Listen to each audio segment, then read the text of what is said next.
que notre espace de travail est agencé, nous allons pouvoir commencer la création de notre tasse. Pour ce faire, je vais utiliser une primitive qui s'appelle un cylindre et extruder les faces afin de créer une tasse de toute pièce. Pour ajouter cette primitive, je vais aller sur le menu Add, Mesh, Cylinder. Blender me demande combien de vertices doit contenir mon cylindre, le rayon de ce cylindre, la profondeur, c'est-à-dire la hauteur du cylindre, et un bouton ici, est-ce qu'il doit refermer les extrémités du cylindre ou pas.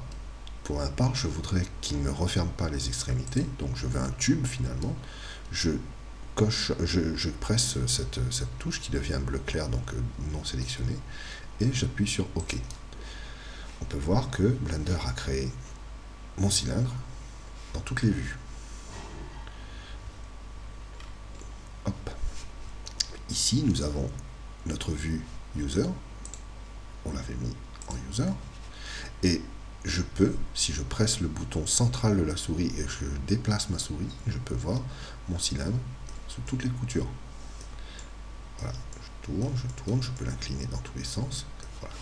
Ici, ce sont des fenêtres que l'on a définies comme étant de côté pour celle-ci et une vue de haut pour celle-ci.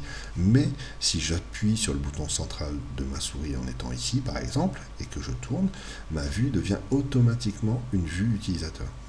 Pour retrouver cette vue-là, il suffit d'aller dans le menu View et me remettre en vue de dessus. J'ai donc une vue en perspective, une vue de côté et une vue de dessus. Chaque objet sélectionné dans Blender prend un tour rose comme celui-là. Une fois que l'objet est sélectionné, on peut le déformer, le manipuler, mais aussi on peut agir sur chaque point de l'objet. Pour agir sur les points de l'objet, il suffit d'aller dans le menu qui est ici et cliquer sur le mode Edit. Nous sommes maintenant à l'intérieur de l'objet et tous les vertex de l'objet peuvent être sélectionnés et manipulés. Ici, tous les vertex sont sélectionnés car ils apparaissent en jaune. Pour désélectionner tous les vertex, j'appuie sur la touche A, tout est désélectionné. Pour sélectionner tous les vertex, j'appuie sur la touche A, tout est en jaune, donc tout est sélectionné. Donc je vais tout désélectionner. Notre tasse a ici un aspect un peu simpliste, donc on va la compliquer un tout petit peu, c'est-à-dire qu'une tasse, c'est une face extérieure, un rebord sur le haut, une face intérieure, un fond et une anse. Donc nous allons créer tout ça. Je peux, lorsque je suis en mode Edit, sélectionner un point en cliquant droit avec le bouton droit sur ce point et ensuite le manipuler comme je veux. Que ce soit dans cette vue-là, cette vue de dessus ou la vue de côté.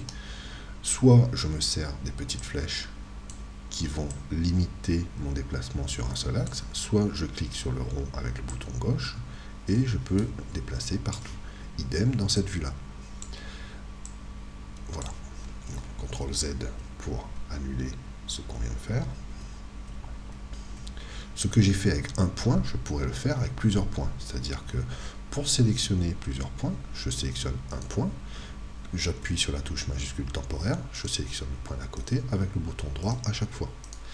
Et à ce moment-là, je peux déplacer mes surfaces afin de créer un objet. Ici, par exemple, un bec verseur. CTRL Z pour annuler ce qu'on a fait. Maintenant, je peux aussi, je dois sélectionner tous les points du haut. Je pourrais, avec la méthode que je viens de faire, presser la touche majuscule temporaire et sélectionner chaque point les uns après les autres. Mais si je me retrouve avec 300 points sélectionnés, ça va rapidement être fastidieux. La solution, donc je vais désélectionner tous les points en appuyant sur la touche A. Je vais me mettre entre deux points sur la ligne sur laquelle je veux sélectionner tous les points. Donc je me mets entre deux points et je vais presser la touche Alt et cliquer droit.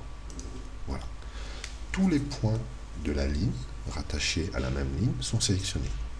Je peux ainsi maintenant les extruder pour faire mon rebord. Alors, comment faire pour extruder? Je vais presser la touche E comme extrude, sélectionner Only Edge, c'est-à-dire seulement les lignes, et on peut voir que Blender m'a créé une deuxième suite de points et a rattaché les surfaces avec les anciens points. Maintenant, si je veux repositionner mon rebord comme il faudrait que j'agisse très très finement pour repositionner mes points là comme il faut et arriver à être précis, mais je ne serai jamais assez précis par rapport à si je laisse Blender le faire. Je vais arrêter ça en appuyant sur la touche échappe, faire CTRL Z pour annuler mon extraction, l'extrusion de mes points. Et maintenant, je vais recommencer. Je vais me mettre sur la vue de dessus, cliquer sur E et valider en pressant la touche, en pressant le bouton gauche de la souris sur Only Edge et ne rien faire d'autre qu'appuyer sur la touche Entrée. C'est-à-dire, je viens d'extruder les points sans les bouger.